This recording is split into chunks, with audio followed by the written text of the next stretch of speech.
என் அன்பு மாணவர்களுக்கு வணக்கம். இந்த வீடியோவில் மிடில் டேர்மை பற்றி நம்ம பார்க்க போகிறோம். செமஸ்டர் எக்ஸாமில் மிடில் டேர்மில் இருந்து 10 மார்க்ஸ் கொஸ்டின் நம்மளுக்கு அடிக்கடி கேட்பாங்க.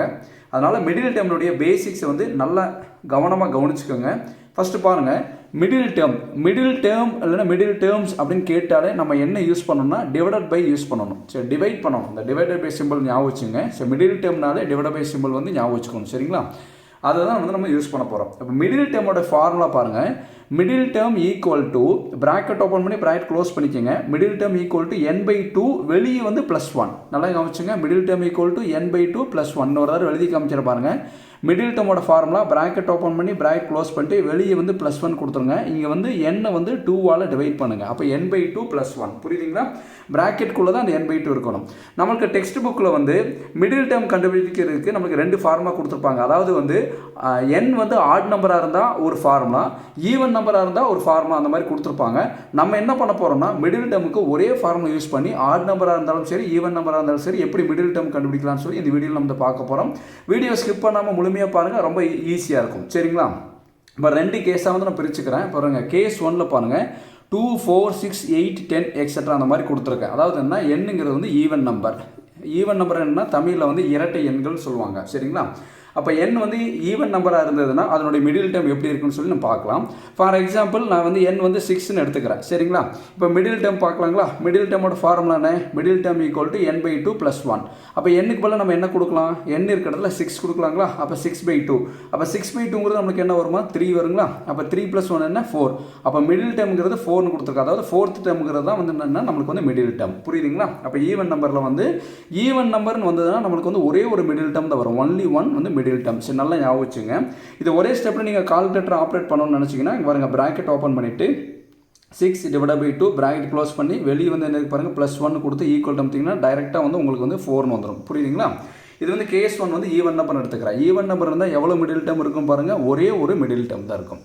அடுத்து கேஸ் 2ல் பாருங்கள், ஆட் நம்பர் எடுத்திருக்கேன். ஒற்றை எண்கள் 1, 3, 5, 7, 9, 11 எக்ஸெட்ரா இந்த மாதிரி வரது எல்லாமே பார்த்தீங்கன்னா ஆட் நம்பர். அப்போ n ஆட் நம்பராக இருந்ததுன்னா நம்மளுக்கு எவ்வளோ மிடில் டேர்ம்ஸ் வரும்னா 2 மிடில் டேர்ம்ஸ் வரும். பார்க்கலாங்களா? இப்போ எக்ஸாம்பிள் எடுத்துங்க. இப்போ n = 9 சொல்லி நம்மளே செலக்ட் பண்ணிக்கிறேன். இப்போ n 9ஆக இருந்தால் இதனுடைய மிடில் டேர்ம் எப்படி இருக்குன்னு சொல்லி பார்க்கலாம். மிடில் டேர்ம் கண்டுபிடிக்கிறதுக்கு ஃபார்முலான middle term equal to n/2 +1. அப்போ n-க்கு பதிலாக நம்ம என்ன கொடுக்கலாம்? n இருக்கிற இடத்துல 9 கொடுக்கலாங்களா? அப்போ 9/2 9/2ன்னு கால்குலேட்டர் அடிச்சு பாருங்கள். 9/2 என்ன வருது பாருங்கள்? 4.5. அப்போ 4.5 கூட நம்ம என்ன பண்ணணும்? ப்ளஸ் 1 ஆட் பண்ணால் நம்மளுக்கு என்ன வரும்? 5.5. புரியுதுங்களா? அப்போ 5.5 வருதுங்களா? இந்த மாதிரி 0.5 வரும்போது நம்ம என்ன பண்ணணும்? அந்த 0.5 மறைச்சிக்கோங்க. இங்கே என்ன இருக்குது பாருங்கள்? 5 இருக்குங்களா? 5க்கு அடுத்த நம்பர் என்ன? 6. அப்போ 5 and 6, அதாவது 5th term and 6th termங்கிறது நம்மளுக்கு மிடில் டேர்ம். நான் சொல்கிற மீனிங் புரிஞ்சுங்களா? இந்த மாதிரி 0.5 வரும்போது நம்ம என்ன பண்ணணும்னா 0.5 வரைஞ்சிட்டு இந்த 5 இருக்குது, 5க்கு அடுத்த நம்பர் 6. அப்போ 5 and 6 தான் மிடில் டேர்ம். ஃபார் எக்ஸாம்பிள் 6.5 வருதுன்னா 0.5 மறைச்சிட்டோன்னா 6.5னா 6.5ல 0.5க்கு முன்னாடி என்ன இருக்குது? 6 இருக்குங்களா? 6 and 7 தான் நம்மளுக்கு மிடில் டேர்ம். இங்கே பாருங்கள், 0.5 வராமல் இந்த மாதிரி வந்ததுன்னா என்ன வருதோ அந்த தான் மிடில் டேர்ம். 0.5 வந்தால் மட்டும் 0.5 மறைச்சிட்டு வரக்கூடிய நம்பருக்கு அதுக்கு அடுத்த நம்பர் எடுத்துக்கணுங்க. 5 இருக்குது, 5க்கு அடுத்த நம்பர் 6. அப்போ 5 and 6 மிடில் டேர்ம். அப்போ ஆட் நம்பர் வந்ததுன்னா நம்மளுக்கு எவ்வளோ மிடில் டேர்ம் வருது பாருங்கள்? 5 and 6. அப்போ 2 மிடில் டேர்ம் வரும். சரிங்களா? நம்மளுக்கு என்னென்னா 2 மார்க்ஸ் கொஸ்டின்ஸ் நமக்கு இந்த மாதிரி கேட்பாங்க. ஆட் நம்பர் வந்தால் எவ்வளோ மிடில் டேர்ம் வரும், ஈவன் நம்பர் நமக்கு எவ்வளோ மிடில் டேர்ம் வரும்னு சொல்லி நம்ம கேட்பாங்க. இதை ஒரு நம்பர் லைனை கூட நம்ம இந்த மாதிரி காமிக்கலாம். இப்போ பார்த்தீங்கன்னா 5.5ங்கிறது எந்த 2 நம்பருக்கு நடுவில் வரும்? 5ம் 6க்கும் இந்த 2 நம்பருக்கு நடுவில் தான் வரும். அதான் 5 and 6ங்கிறத மிடில் டேர்ம். இப்படி கூட சொல்லிக்கலாம். அல்லது இந்த 0.5 மறைச்சிட்டு இங்கே என்ன நம்பர் இருக்கோ அந்த நம்பருக்கு அடுத்த நம்பர் அதையும் சேர்த்துக்கணும். 5க்கு அடுத்த நம்பர் 6. அப்போ 5 and 6 தான் மிடில் டேர்ம். புரியுதுங்களா? இப்போ பாருங்கள், ஈவன் நம்பர் வந்தால் ஒரே ஒரு மிடில் டேர்ம் தான் வரும். ஆட் நம்பர் வந்ததுன்னா பாருங்கள் 2 மிடில் டேர்ம்ஸ் வரும். சரிங்களா? அப்போ மிடில் டேர்ம் கண்டுபிடிக்கிறதுக்கு ஃபார்முலா என்ன? n/2 +1. இதை நல்லா கவனிச்சுங்க. இந்த மாதிரி இதுதான் பார்த்தீங்கன்னா நம்மளுக்கு 10 மார்க்ஸ் கொஸ்டின்ஸ் நம்ம கேட்பாங்க. சரிங்களா? இப்போ பாருங்கள், பார்ட் A கொஸ்டின்ஸில் இப்போ ஒரு கொஸ்டின்ஸ் எப்படி கேட்கலான்னு சொல்லி கொடுத்துருக்கேன் பாருங்கள். How many middle terms are in the expansion of 5x - y the whole power 9 கொடுத்துருக்காங்க. இப்போ மிடில் டேர்ம் எவ்வளோ மிடில் டேர்ம் இருக்குது இந்த எக்ஸ்பான்ஷன்னு கேட்டிருக்காங்க. ஃபர்ஸ்ட் பார்த்தீங்கன்னா பவரில் என்ன நம்பர் இருக்கோ அந்த நம்பர் ரவுண்ட் பண்ணிடுங்க. பவரில் என்ன இருக்குது பாருங்கள்? 9. அதான் n = 9. இது என்னோட வேல்யூ 9. இப்போ 9ங்கிறது என்ன நம்பர்? Add number. இப்போ ஆட் நம்பர் இருந்தால் நம்மளுக்கு எவ்வளோ மிடில் டேர்ம் வரும் பாருங்கள்? 2 மிடில் டேர்ம் வரும். இங்கே பார்த்துருக்கோம் பார்த்தீங்களா? ஆட் நம்பராக இருந்தால் நம்மளுக்கு எவ்வளோ மிடில் டேர்ம் இருக்கும், 2 மிடில் டேர்ம் இருக்கும். இங்கே பார்த்தீங்கன்னா 2 மிடில் டேர்ம் தான் வந்திருக்கு, புரியுதுங்களா? அப்போ இந்த மாதிரி கொஸ்டின்ஸ் வந்து நம்மளுக்கு வந்து பார்ட் ஏ கொஸ்டின் 2 மார்க்ஸ் கொஸ்டினில் கேட்பாங்க. இப்போ ஆட் நம்பராக இருந்தால் நம்மளுக்கு எவ்வளோ மிடில் டேர்ம் வரும், 2 மிடில் டேர்ம். அது மட்டும் எழுதுனா போதும். அப்போ மிடில் டேர்ம் கண்டுபிடிக்க சொல்லலை, எவ்வளோ மிடில் டேர்ம்ஸ் இருக்குன்னு கேட்டிருக்காங்க. அடுத்து செகண்ட் கொஸ்டின் பாருங்கள், அதே தான். How many middle terms are in the expansion of X plus 1/x the whole power 30 கொடுத்துருக்காங்க. அப்போ 30 ரவுண்ட் பண்ணிக்கலாம். n ஈக்குவல்ட்டுன்னா 30. 30ங்கிறது என்ன, ஈவன் நம்பர், இரட்டை எண்கள். இரட்டை எண்களாக இருந்தால் நம்மளுக்கு எவ்வளோ மிடில் டேர்ம் வரும், ஒரே ஒரு மிடில் டேர்ம் வரும். இங்கே பார்த்தோம் பார்த்தீங்களா, ஈவன் நம்பராக இருந்தால் நம்மளுக்கு ஒரே ஒரு மிடில் டேர்ம் தான் வரும். சரிங்களா? சரி, இப்போ வந்து புரிஞ்சுக்கலாம். ஈவன் நம்பர் வந்தால் ஒரே ஒரு மிடில் டேர்ம் வரும். ஆட் நம்பர் வந்தால் நம்மளுக்கு எவ்வளோ மிடில் டேர்ம் வரும், 2 மிடில் டேர்ம் வரும். புரியுதுங்களா? சரி, இப்போ உங்களுக்கு சந்தேகம் வரலாம், சார் நான் சின்ன கிளாஸில் இப்படி படித்தேனே, இப்போ 1 2 3ன்னு வச்சுங்களேன், எவ்வளோ டேர்ம்ஸ் இருக்குது, 3 இருக்குங்களா, 1 2 3 இது இருக்குது. அப்போ 3ங்கிறது நம்மளுக்கு வந்து ஆட் நம்பர் தானே சார். இப்போ ஆட் நம்பராக இருந்தால் மிடில் டேர்ம் பாருங்கள், ஃபஸ்ட் நம்பர் அடிச்சிடறேன், செகண்ட் நம்பர் அடிச்சிடறேன், நம்மளுக்கு என்ன இருக்குது பாருங்கள், ஒரே ஒரு மிடில் டேர்ம் தானே சார் வரும், அப்படி கேட்கலாம்.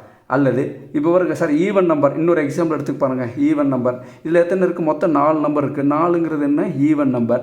இப்போ மிடில் டேர்ம்னா ஃபஸ்ட்டு லாஸ்ட் அடிச்சு நம்மளுக்கு என்ன வருது பாருங்கள், 2 வருதுல்ல சார். அப்போ ஈவன் நம்பருக்கு 2 மிடில் டேர்ம் வருது, ஆட் நம்பருக்கு 1 மிடில் டேர்ம் தான் சார் வருது. ஆனால் நீங்கள் மாற்றி சொல்கிறீங்களே, இங்கே பாருங்கள், ஆட் நம்பருக்கு 2ன்னு சொல்கிறீங்க, ஈவன் நம்பருக்கு 1ன்னு சொல்கிறீங்களா, மாற்றி சொல்கிறீங்களா சார், எனக்கு கன்ஃபியூஷனாக இருக்குது அப்படின்னு கேட்டிங்கன்னா, ஒரு உங்களுக்கு புரியிருக்காக ஒரு எக்ஸாம்பிள் சொல்கிறேன், நல்லா கவனிங்க பார்க்கலாம். இப்போ பாருங்கள், a + b the whole power n. சரிங்களா? இது நீங்கள் சின்ன கிளாஸில் படித்தது. இப்போ பாருங்கள், a + b the whole power n இந்த மாதிரி இருந்ததுன்னா இது எவ்வளோ டேர்ம்ஸ் வரைக்கும் நம்ம எக்ஸ்பேண்ட் பண்ணலாம்? பைனாமியல் தியரமில் படித்தோம் பார்த்தீங்களா, n இருந்ததுன்னா நம்ம எவ்வளோ டேர்ம்ஸ் வரைக்கும் எக்ஸ்பேன்ஷன் பண்ணலாம், n+1 டேர்ம்ஸ் வரைக்கும் இது என்ன பண்ணலாம், எக்ஸ்பேண்ட் பண்ணலாம். புரியுதுங்களா? இங்கே என்ன இருக்கோ அதை வந்து கூட 1 வந்து சேர்த்து எக்ஸ்பேண்ட் பண்ணணும். புரியுதா? n இருந்தால் n+1 டேர்ம்ஸ் வரைக்கும் நம்ம எக்ஸ்பேண்ட் பண்ணலாங்களா? இப்போ ஒரு எக்ஸாம்பிளுக்கு பாருங்களேன், a + b the whole square formula நம்ம எல்லாத்துக்கும் தெரியும் தானே. அப்போ a + b த ஹோல் ஸ்கொயரோட ஃபார்முலா என்ன, a² + 2ab + b². கரெக்டுங்களா? சரி, அடுத்து இன்னொரு ஃபார்முலா எடுத்துக்கலாம். a + b the whole cube, இதோட ஃபார்முலா நம்ம எல்லாத்துக்கும் தெரியும் தானே. a³ + 3a² b + 3ab² + b³. சரிங்களா? இப்போ பாருங்கள், இது வந்து என்னென்னா n இருந்தால் n+1 டேர்ம்ஸ் வரைக்கும் என்ன பண்ணலாம், எக்ஸ்பான்ஷன் பண்ணலாங்களா? இப்போ அதே மாதிரி இங்கே n இருக்குது பாருங்கள், இங்கே பவரில் என்ன இருக்குது, 2 இருக்குங்களா? அப்போ n இருந்தால் n+1 டேர்ம் வரைக்கும் எக்ஸ்பேண்ட் பண்ணலாங்க. 2 இருந்தால் எவ்வளோ டேர்ம்ஸ் வரைக்கும் நம்ம இதை எக்ஸ்பேண்ட் பண்ணலாம், 2+1 டேர்ம்ஸ். கரெக்டுங்களா? 2+1 டேர்ம்ஸ். அப்போ என்ன இருக்குது, 3 டேர்ம்ஸ் வரைக்கும் எக்ஸ்பேண்ட் பண்ணலாங்களா? நான் சொல்கிற மீனிங் புரியுதுங்களாமா? இங்கே 2 இருந்தால் எவ்வளோ டேர்ம்ஸ் வரைக்கும் எக்ஸ்பேண்ட் பண்ணலாம், 3 டேர்ம்ஸ் வரைக்கும் எக்ஸ்பேண்ட் பண்ணலாம். இப்போ பாருங்கள், 3 டேர்ம் இருக்குது பாருங்களேன். இங்கே பாருங்கள், இதுதான் வந்து டேர்ம் 1, இது T1, டேர்ம் 1, இது டேர்ம் 2, இது வந்து டேர்ம் 3. 3 டேர்ம் வந்துருக்கு பார்த்தீங்களா, அதுதான் அதோட மீனிங். இப்போ 3 இருக்குங்களா? அப்போ 3 இருந்தால் எவ்வளோ டேர்ம்ஸ் வரைக்கும் எக்ஸ்பேண்ட் பண்ணலாம், 4 டேர்ம்ஸ். 3+1 வந்து 4 டேர்ம்ஸ் வரைக்கும் எக்ஸ்பேண்ட் பண்ணலாம். இங்கே பாருங்கள், 4 டேர்ம்ஸ் வந்திருக்கும் பாருங்கள். T1 டேர்ம் 1, இது ஃபஸ்ட்டு டேர்ம், இது செகண்ட் டேர்ம், இது வந்து என்ன, தேர்டு டேர்ம், இது வந்து 4th டேர்ம். அர்த்தம் புரிஞ்சுதுங்களா? நல்லா கவனிச்சுங்க. இங்கே என்னோட வேல்யூ என்ன பாருங்கள், n = இது வந்து 2, இது வந்து என்ன பாருங்கள், n = 3. நல்லா கவனி சாமி, நல்லா கவனிங்க. n = 2, இது n = 3. 2ங்கிறது என்ன நம்பர் சாமி, ஈவன் நம்பர். 2ங்கிறது என்ன நம்பர், ஈவன் நம்பர். அப்போ ஈவன் நம்பர் இருந்தால் எவ்வளோ மிடில் டேர்ம் வரும் பாருங்கள். இதில் வந்து பாருங்கள், ஃபஸ்ட்டு டேர்மும் லாஸ்ட் டேர்மும் அடிச்சிருமா, மீதி எவ்வளோ மிடில் டேர்ம் வருது பாருங்கள், ஒரே ஒரு மிடில் டேர்ம் வரும். அதுதான் இதனோட மீனிங் அர்த்தம். ஈவன் நம்பர் இருந்தால் ஒரே ஒரு மிடில் டேர்ம் வரும். ஆனால் எக்ஸ்பேண்ட் பண்ணும்போது 3 டேர்மாக எக்ஸ்பேண்ட் பண்ணுவோம். இப்போ n = 3ங்கிறது என்ன நம்பர், 3ங்கிறது என்ன நம்பருங்க, ஆட் நம்பர். ஆனால் நம்ம எக்ஸ்பேண்ட் பண்ணும்போது எவ்வளோ டேர்ம்ஸ் வரைக்கும் எக்ஸ்பேண்ட் பண்ணுவோம், 4 டேர்ம் எக்ஸ்பேண்ட் பண்ணுவோம். ஏன் எக்ஸ்பேண்ட் பண்ணுறோம், பைனாமியல் தியரமில் படிச்சிருக்கோம். n டேர்ம்ஸ் இருந்தால் n+1 டேர்ம்ஸ் வரைக்கும் எக்ஸ்பேண்ட் பண்ணுவோம். 3 இருந்தால் 3+1 டேர்ம்ஸ் என்ன, 4 டேர்ம்ஸ் வரைக்கும் எக்ஸ்பேண்ட் பண்ணியிருப்போம். இதைத்தான் நம்ம பார்க்கணும், இந்த n தான் பார்க்கணும். ஆனால் எக்ஸ்பேன்ஷன் 4 எக்ஸ்பேன்ஷன் இருக்குது. இப்போ அடிச்சு பாருங்கள், மிடில் டேர்மு ஃபஸ்ட்டு லாஸ்ட்டு போய்டு, மீதி என்ன இருக்குது பாருங்க, 2 மிடில் டேர்ம் இருக்குது. புரியுதுங்களா? அப்போ ஆட் நம்பர் வந்து எவ்வளோ மிடில் டேர்ம் வரும் பாருங்கள். ஆட் நம்பர் வந்தால் 2 மிடில் டேர்ம் வரும். ஈவன் நம்பர் வந்தால் நமக்கு எவ்வளோ மிடில் டேர்ம் வரும், ஒரே ஒரு மிடில் டேர்ம் வரும். அர்த்தம் புரியுதுங்களா? இது சின்ன கிளாஸில் படிச்சதுங்க. இப்போ வந்து பார்த்தீங்கன்னா இதனுடைய ஒரிஜினல் மீனிங் என்ன, இங்கே என்ன நம்பர் இருக்கோ அதை விட ஒரு டேர்ம் வந்து ஜாஸ்தி எக்ஸ்பேண்ட் பண்ணுவோம். இங்கே 2ன்னு இருந்ததுன்னா ஈவன் நம்பர், நம்மளுக்கு 3 டேர்ம் எக்ஸ்பேண்ட் பண்ணியிருப்போம். அப்போ வந்து என்னென்னா, நம்ம 2ங்கிறது ஈவன் நம்பர், எவ்வளோ மிடில் டேர்ம் கிடச்சிருக்கோ ஒரே ஒரு மிடில் டேர்ம். 3ங்கிறது ஆட் நம்பர், எவ்வளோ டேர்ம் எக்ஸ்பேண்ட் பண்ணியிருப்போம், 4 டேர்ம் வந்து எக்ஸ்பேண்ட் பண்ணியிருப்போம். ஃபஸ்ட்டு லாஸ்ட் அடித்த மீதி என்ன இருக்குது, 2. புரியுதுங்களா?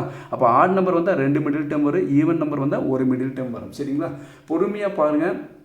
கண்டிப்பாக உங்களுக்கு புரியும். மிடில் டேர்மோட ஃபார்முலா வந்து நம்ம சம் போடும்போது ஆட் நம்பராக ஈவன் நம்பரெல்லாம் தெரிஞ்சிக்க வேண்டிய அவசியம் கிடையாது. இந்த ஒரே ஃபார்முலா வச்சுட்டிங்கன்னா நீங்கள் ஈஸியாக வந்து நீங்கள் சால்வ் பண்ணிக்கலாம். n/2 + 1 அதை மட்டும் ஞாபகம் பார்க்கலாம். Middle term equal to n/2 + 1. இந்த 0.5 வராமல் இருந்ததுன்னா பிரச்சனை கிடையாது. 0.5 வந்தால் மட்டும் 2 மிடில் டேர்ம் இருக்குதுன்னு நீங்கள் ஞாபகம் வச்சுக்கோங்க. இப்போ 10.5 வந்ததுன்னா 0.5 மறைச்சிட்டு 10.5னா 10 and 11 ஆர் மிடில் டேர்ம், அவ்வளோதான். சரியா சாமி? இது 2 மார்க்ஸில் கேட்டால் மட்டும் இது மறக்காமல் எழுதணும். என்னென்னு எழுதணும்னா ஆட் நம்பர் வந்தால் நம்மளுக்கு என்ன சாமி, ஆட் நம்பர் வந்தால் 2 மிடில் டேர்ம் வரும், ஈவன் நம்பர் வந்தால் 1 மிடில் டேர்ம் வரும். அதனுடைய எக்ஸ்பான்ஷன் இது நல்லா ஞாபகம் வச்சுக்கோங்க. சரிங்களா?